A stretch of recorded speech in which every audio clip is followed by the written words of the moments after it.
Hello, guys. Students, welcome to week 4. And it's about time that we go over the dramas that you guys were assigned to watch last week. Hopefully, you enjoyed them. They're not the newest dramas, but for our purposes, they get the job done. And they're pretty entertaining, at least in my opinion. So hopefully, you enjoyed that. But we wanted to go beyond enjoyment. And so when you watch, when you involve yourself with popular culture, critical viewing, critical listening, engaging critically um, allows you to see things that maybe you hadn't seen or had recognized when you were watching purely for entertainment's sake. So that's something that you're going to want to learn to do in this class, and that's something we're going to talk about a little bit in this lecture. All right, let's get started. So just before we jump into the dramas, I recently was watching Family Guy, and I came across the Korean drama episode. I guess Quagmire had been featured in a Korean drama a long time ago, and the gang digs it up, and it's a parody of the famous Winter Sonata drama that was part of, I believe, the Korean first wave.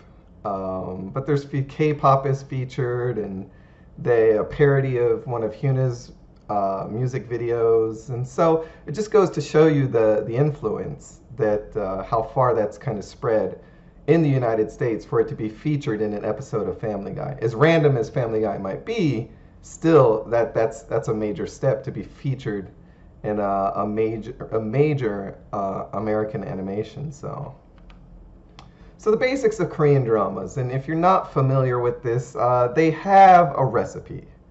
The genre generally consists of romantic comedies, which if you're a guy and you don't like romantic comedies, this week may have been difficult for you, but You're All Surrounded it has a decent amount of action and comedy in it. So medical, as you saw in Doctor Stranger, spy dramas, Doctor Stranger as well.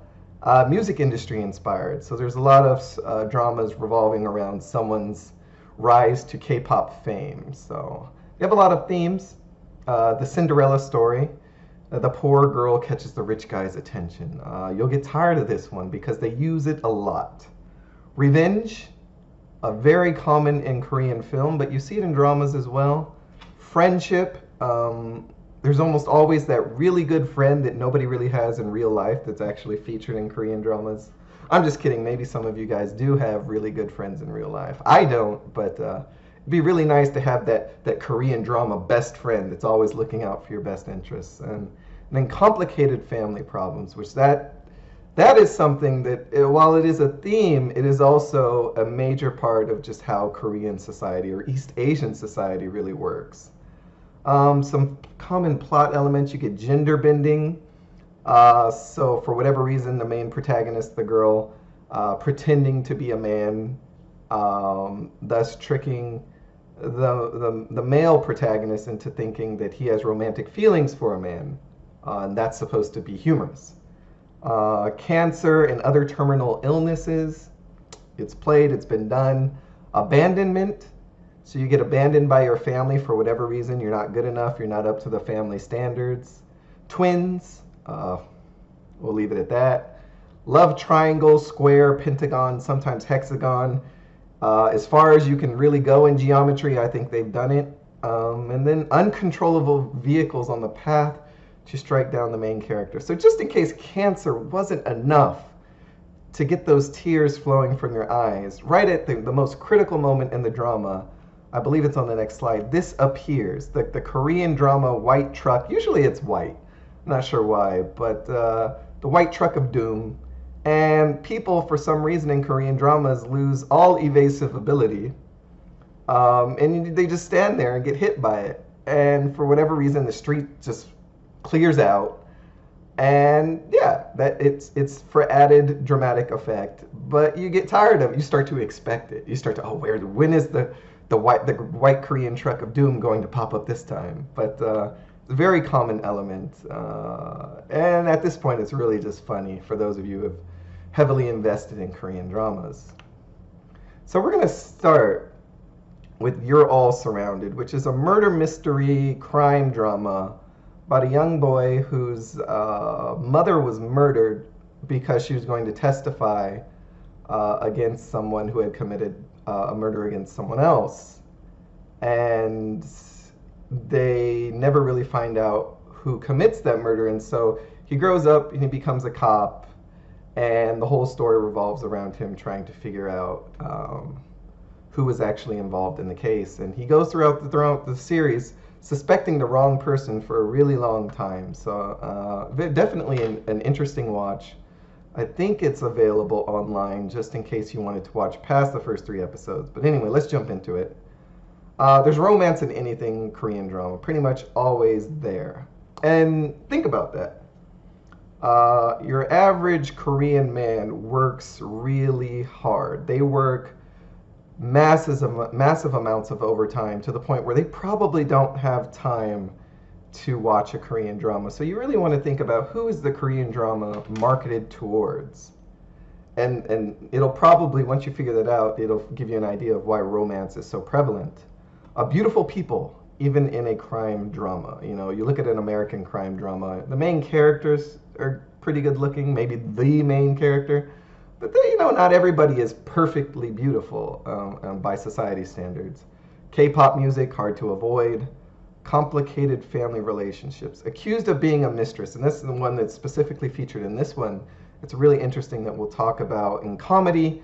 Usually there's one character that's specifically dedicated to comic relief. So he's there for people to make fun of, to do slapstick comedy, things like that. But that's pretty much how Korean dramas work.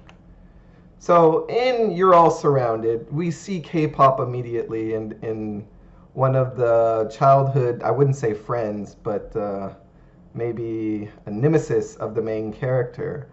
And the main character actually goes and plays a K-pop song for the person that he's romantically interested in at the very beginning of the drama. And it's important to note that the entertainment industry in South Korea is so intertwined. K-pop and K-dramas are not separate. These entertainment companies that manage K-pop artists also manage acting. They manage acting careers of K-pop artists. So often what really gets a K-pop drama going is the cast. People aren't so interested in the plot, but they get to see their favorite K-pop artists featured on TV. And so, yeah, that's something that's pretty interesting that maybe is a little different from the American drama counterpart. So, censorship. One thing that you'll notice about East Asia is that they're very sensitive towards violence. Sexuality is a completely different subject, but violence definitely subject to censorship. And so in the scene, it might seem weird because you'll see the main protagonist here with a gun, and you might see, oh, okay, that's dangerous, right? And to me, growing up in SoCal, that gun's really small. And I've been to Texas as well. But we have larger guns than that in the United States. That looks like a pea shooter. But in the following scene, you'll see that the knife held by one of the mafia members there is blurred out. So they'll blur out a knife, but not a gun. And just think about that. Why would you do that? It seems like, why wouldn't you blur out the more deadly weapon? But at the same time, if you didn't know that there aren't very many guns in South Korea. People just aren't familiar with that. Most people have never heard a gunshot in South Korea. And knife homicides are much more common. So people are much more sensitive to people being killed by knives rather than guns. Guns are almost like a myth. And so it makes sense to blur out a knife. And not just that, but a murder with a knife is definitely much more brutal than it is with a gun. And so the reason why it's censored is purely because of Korean broadcast law.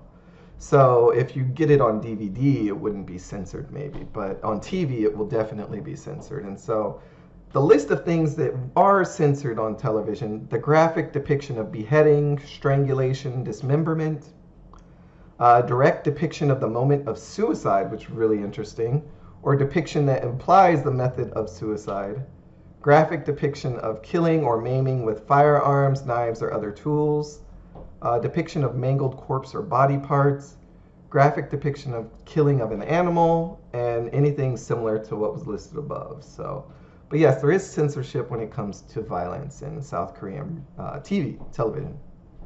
All right. Which is really different from the take in the United States, where we're much more familiar with firearms.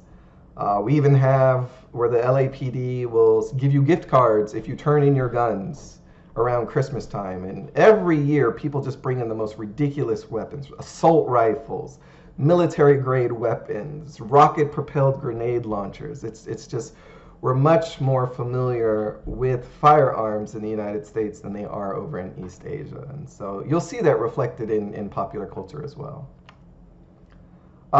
Just to give you an idea of what it looks like, the total deaths per 1,000 people in non-US high-income countries. So the United States, we've got a firearm homicide rate of 3.6. That is 3.6 people killed by guns per every 100,000 people. If you look at South Korea, 0. 0. And that's not to say that no one is being killed by a gun, but every 100,000 people, there is not a single person being killed by a gun. And you look at Japan also, 0. For some reason, China isn't featured here. I think maybe because this data is from 2010, but I guarantee you these stats have not changed for South Korea and Japan. It might have gone up for the United States, to be honest. Watching the news these days is pretty disappointing. Even if you go over and look at the total firearm death rate, United States 10.2. Go to Japan, it's still 0. And South Korea as well, still 0. So there you go. And then censorship, just because it's funny, you censor, she's holding a knife, but I'm not 30 yet, so not full maturity yet, but I thought it was funny. Anyway, moving on. So also in East Asia, there's this idea of collectivism, and this is going to affect how bullying is depicted or takes place in East Asia. And so there was a scene in You're All Surrounded where there's bullying kind of going on, a confrontation between two groups of children. And so fights in the US are usually an individual thing, a bully, and the bullied and the bully. That's really an isolated individual event. But in East Asia, it's generally between large groups, and large groups are large groups and a few people. And some of the aspects of where you see collectivism being reflected in society is they have strict uniforms, hair and accessory regulations. Parents really don't get involved in school matters. It's really you kind of have to learn to be a part of school society by yourself. So you don't run home to mom and mom doesn't come to the school and start blaming everyone for the fact that you got beat up. More often than not, the parents in East Asia might blame you for not fitting in. You come home and you've been bullied, they might ask you, what did you do? When in reality, it might not be your fault. And another thing is just the school is a very competitive environment academically, and so people who don't match up, generally have to assert themselves, through other means, which sometimes is violence or bullying. But one of the most interesting things about bullying in East Asia, as you see it reflected here in You're All Surrounded, is that reputation is a big deal. And this collectivism thing, it's not like in the United States, you might be made fun of for being poor or fat, or, you're different, but different in a way that deviates from what society deems as normal. But in East Asia, there's this baseline, and it doesn't matter if you deviate up or you deviate down, you may become subject to bullying. So you could be too beautiful, too smart, too rich, and you'll be subject to bullying because you differ too much from what, the average, the general crowd. You're not fitting in. And so there's the old idiom that the nail that sticks, the old saying that the nail that sticks out gets hammered down. And to a certain extent, that is true in East Asia. But as I was talking about reputation, I got a little sidetracked. That another thing is that so the protagonist, came from a single parent household. And so rumors spread around that his mom is a mistress. I grew up in a single parent household, and I don't think there was a single person who ever knew that I actually did. And even if they did know, they wouldn't care. And that's not grounds for bullying. No one's going to make fun of you for not having a dad. And actually, that seems like a really mean thing to do. But in East Asia, that's just another way that you deviate from what is normal. You deviate from what is considered normal for society. And so your family structure as well, people are aware of that. And you can be bullied for that as well. So being a single mother is really stigmatized in East Asia, especially in South Korea. You got to think about how some of the ways that people become single mothers, though. Disownment by family, maybe usually when a woman gets pregnant outside of marriage, that is one reason that they end up being a single parent. The father, for whatever reason, doesn't want the child to be born or want the woman to have the child. That's one reason. Divorce being the second reason, and we'll talk about that one later when we get to Sly and Single again. But and also the father dying, so you become a widow, and that's another way. And I think that might be the only reason for being a single mother that isn't really stigmatized in South Korea. More often than not, you're more pitied rather than frowned upon. But single mothers face job discrimination. People know when you go to apply for a job. Family sometimes just will disown you. Your children get bullied at school because for whatever reason the community knows your business. And that's one of the things we'll talk about that keeps East Asia so safe, is just this really tight network of communities. You know, there's this severe lack of privacy. Everyone knows everyone's business in these small towns, but at the same time, that keeps the community safe, but at the same time that you don't have any privacy. And because they have this information, they can use that against you, and for when you're trying to get a job or against your children at school. And because society is so competitive, some of these things come out. And that's one thing that you kind of really have to understand about South Korea, is that about East Asia in general, as we were talking about in one of the previous lectures, that the shame-based society, that reputation is everything. I used to wonder why people would bring fruit people from from East Asia would bring fruit to my house, or bring souvenirs when they went somewhere, and I thought, oh, these people are really nice. But the more I learn, the more I think that maybe it's just they're more concerned with what I think of them rather than trying to make me feel good by bringing gifts. I'm not sure if that's true for everyone, but I definitely think that that's part of what built that tradition. So moving on. So we're going to talk about Sly and Single again. And now all of you had to watch this one, so you should know what it's about. But the beautiful girl in the town goes after the smartest guy in town, and they get married. And he gets the stable job with the government, and she's so proud. She's bragging to all of her friends, specifically to her friend whose husband owns his own business. So she talks about, oh, my husband, there's nothing like a stable income. It's always going down. Your business could fail any day now, and you could be on the streets. And then later, her husband decides that he wants to start up his own company. In the beginning, she supports him for a really long time, and eventually loses her patience after suffering so much. I think miscarriage, along with a few other things, just general poverty, and they decide to get a divorce. And right after he gets a divorce, his company blows up into the biggest startup of the century, really. And so that's the story. And so the story is about her trying to get back at him. So the drama starts off like this. Every woman has two chances in life. First, to do well for yourself. The second chance, to meet a successful husband. And this is going to say a lot about the role of in South Korea and East Asia in general is that this second choice to meet a successful husband is really common, and that's because of the single income household is still very prevalent in East Asia. And so obviously in this case she's very beautiful. So she wants to meet a successful husband. She wants to be taken care of. She wants to be your traditional typical housewife.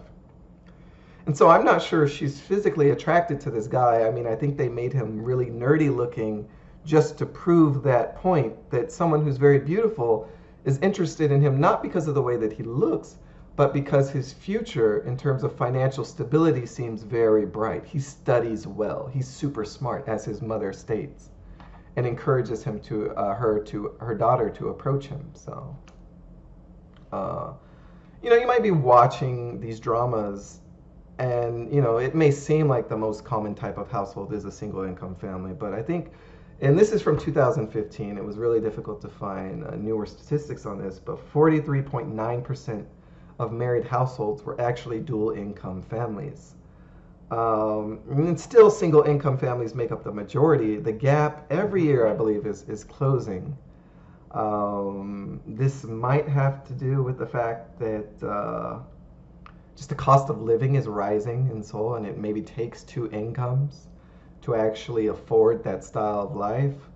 Also, just in general, more women are going to school, getting educated, and pursuing careers. It's becoming more normal than it used to be, but we're not quite there yet. As you'll see in the screenshot, where the protagonist's boss at the department store is asking, "You're not going to quit on me next month," saying that you're getting married, and that's something that we need to talk about as well. We'll talk about that in a few slides after this one. But another thing that I noticed and I was really interested in this concept of startup company. There's the new CEO, new money, because South Korea, as we talked about in one of the previous lectures, as well as Japan, went through a huge financial crisis in the early 1990s and mid 1990s. So much so that the way that people view owning your own business, the importance that they place on financial stability in Japan, even China, maybe in South Korea, is much different than it is in the West, in the United States. And I like to think that the number of startup companies is a good way. It's not the only factor involved.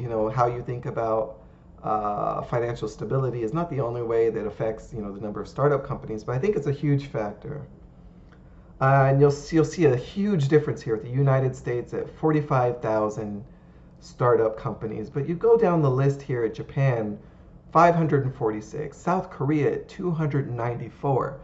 And it's because there's a generation of people that still remember the financial crisis. These people grew up knowing the risks of starting your own business and what could happen as a result. And so there's this huge emphasis on financial stability. And you see that with the protagonist's choice to pursue the main male character because of his potential to be involved in, to get one of these financially stable jobs. It's just a huge risk in Asia, and a lot of people are not willing to take it. And you see that in Japan. In China, you see it as well.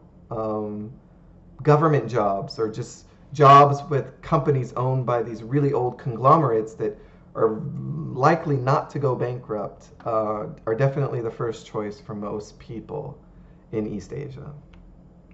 So divorce. This whole thing is about divorce, so we have to talk about divorce.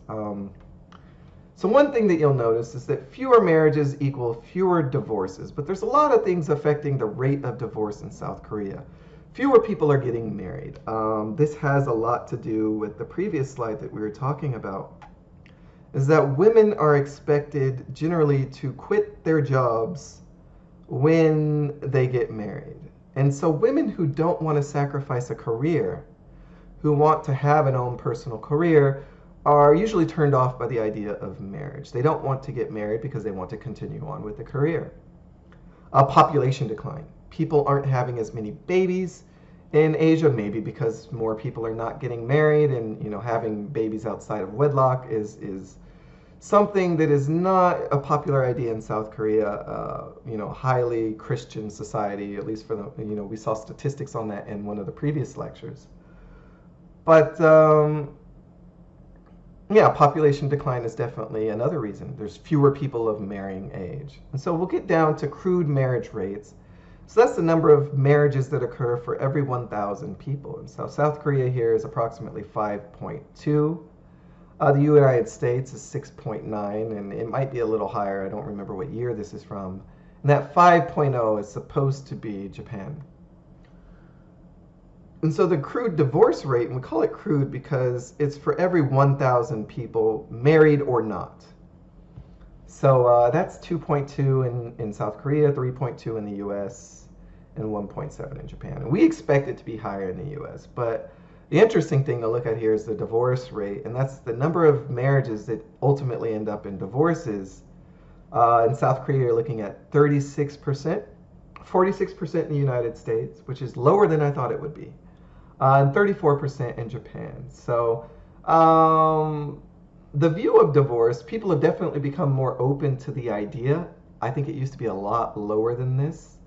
And that has a lot to do with Confucian views on divorce. And so South Korea is a very Confucian-based society. And that I don't mean that you can walk up to your Korean friend and be like, hey, do you know that guy Confucius and all his stuff? Probably not. But what I mean by Confucian-based society is that a lot of the traditions and social ideology is based on Confucian teachings that are just kind of mixed in. People don't necessarily know it's from Confucius, but influenced by Confucian teachings. And so Confucius on divorce. A woman owes a lifelong obedience to her husband. That meant that once you were married, that you were in for good. It's a life sentence, so to speak. And actually, divorce was an option that was only reserved to men for the following reason. So even if you were a man, you couldn't just divorce your wife. So disobedience to the father-in-law, fails to have children. If you watch historical dramas, especially royalty, the first wife to bear a son generally, becomes the main wife. Lewdness and jealousy. Disease, and I think he specifically meant leprosy, disease that disfigures the body. Gossip and talking too much that disturbs the harmony of the household. And so if you don't know anything about Confucius, he was all about social harmony. Most of his teachings boil down to that. And then a woman who is addicted to stealing, definitely grounds for divorce. And so divorce is just something that has always been stigmatized. But in current day society, it's really a one-sided thing where you see the after effects of divorce weighing down more heavily on the woman rather than the man. But here again, you'll see this traditional idea of marriage, and she says that my idea of being a married couple is only when you're able to support me. And so that's reflecting, the whole single income household, financial stability, the man's role in the family. And so, yeah, moving on.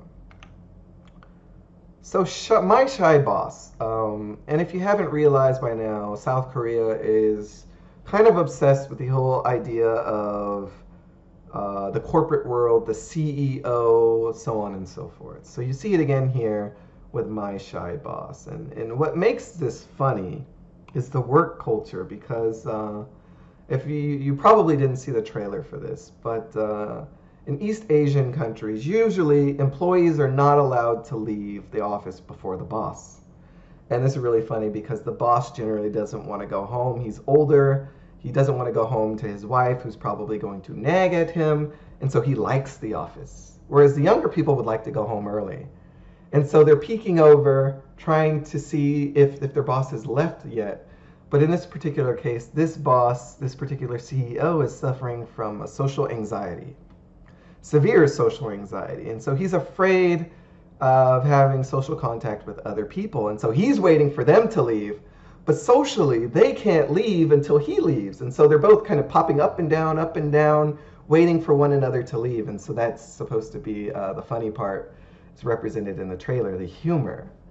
The story is about an aggressive poor female who is different and can heal the troubled CEO. So the only girl that the girl that is not afraid of him, who doesn't find him weird because of his social anxiety, even though the rival friend / acquaintance who might be more likable, generally everyone in the drama is beautiful as well. So this is typical characteristics of a Korean drama that we talked about. But there are some interesting things here.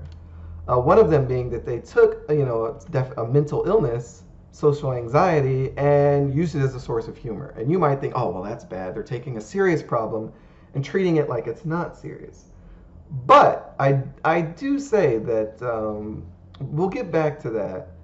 But we'll start talking about how this drama started in a really weird way. When I first watched it, I was just really thrown off because the idea of people jumping off a building just didn't click with me until I really understood what goes on in Asia. And suicide, either through jumping off of a building, jumping over in front of a train, hanging oneself, is really commonplace. It's really common in South Korea. It's really common in Japan, to the point where people are almost a little desensitized by it. And actually, when I was in Japan, the train generally was only late for that reason, because someone had jumped in front of it. And people just acted like it was no big deal. I was like, oh, wow, I wonder what happened. The train is late. And they got one of my friends, oh, somebody probably jumped in front of the train again. It just is so chalant, you just, like it was no big deal. But if someone did that here, it'd be all over the news. I just think that East Asia is really desensitized to the idea of suicide. And I think there are reasons for that we will discuss in more detail when we get to Japan. But they could have started this drama out with anything: murder, robbery, medical problem, family problems. But you'll see that suicide is so often featured in these Korean dramas because it's relatable.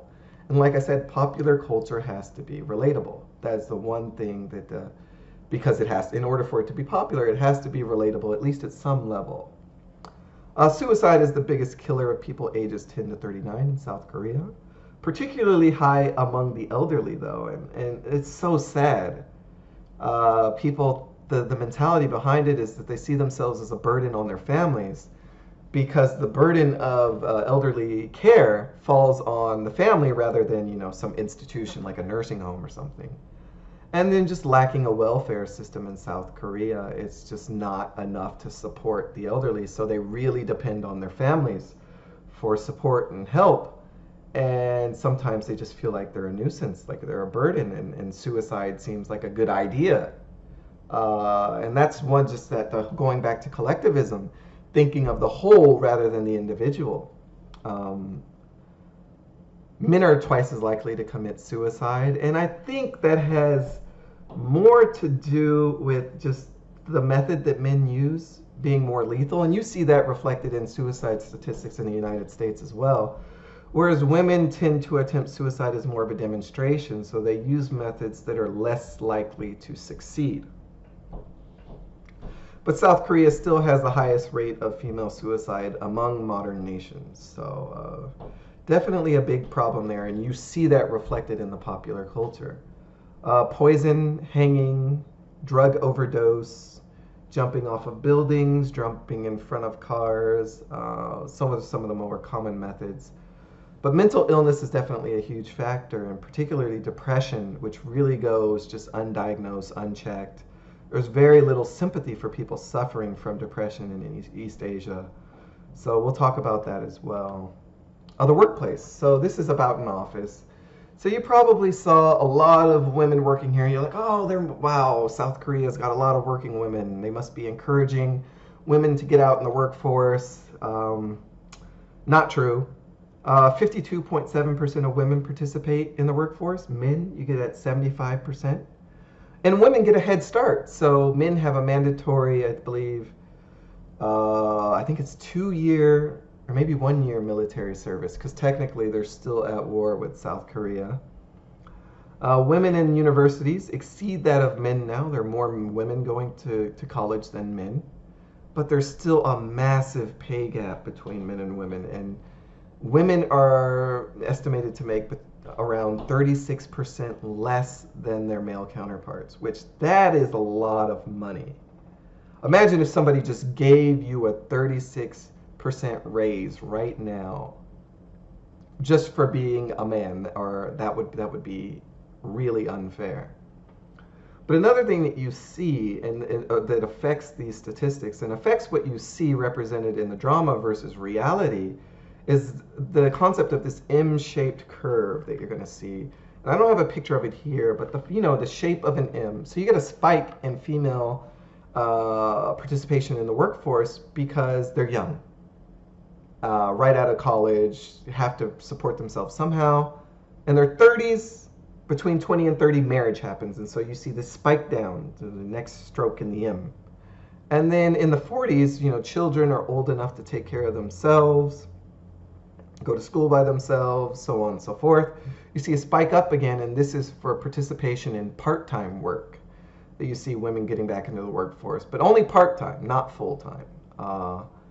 And so you'll see a huge amount of gender inequality in East Asia, and that just has to do with the fact that historically they've just had male-dominated societies, and there are reasons for the why that hasn't changed as fast as it did in Western countries like the United States. Why haven't women's rights movements gotten as far as they have here? We'll talk about that later. But definitely one of those things that would have been a little misleading, all of the women being portrayed in the dramas, and it's just because of that M-shaped curve. Most of the women being featured are in their 20s rather than in their 30s where you'd see that drop. So the shy boss is supposed to be the source of comedy. He's the perfect man, carrying a bit of personal problems. He's not really shy, but we said he's suffering from severe social anxiety. So what I want to ask you is, do you think they're being insensitive to the idea, or is this a strategy to put the topic out there in the open for discussion? And these kind of topics are really difficult to talk about in South Korea. But one thing that you do see is that he's getting help. They're positively reinforcing the idea of pursuing help for people who have mental illnesses. So he sees he's getting therapy, he's trying to get help. And one of the biggest problems that comes with the social stigma of mental illness in East Asia is people do not seek treatment. And the government has tried so much to make treatment available in East Asia, but like we talked about earlier, these communities that are so knit, that will get out. People will know that you're going to therapy. They'll know that you're going to see a psychiatrist, a psychologist to get mental help. And that reflects weakness, that reflects poorly on the family. And so people hesitate to get help. And so it's nice to have a platform like this, like dramas, where you have these characters that are positively and reinforcing the idea of getting help with mental illnesses. K-pop as well. A lot of artists have come out in the open to discuss, the fact that they're suffering maybe from depression, and being more open about it.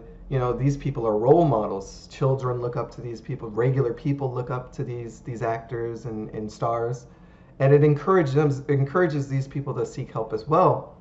And I think this platform, this entertainment platform that South Korea has developed, I think is one of the reasons that South Korea has made a little more progress in the idea, in the way of addressing mental illness, as opposed to Japan, which this platform doesn't really touch on these subjects as often. So, but we'll talk about that a little more later as well. It comes up again. But that's the end of the lecture. Hopefully you guys enjoyed the dramas, and I'll see you next week with the next lecture. Bye.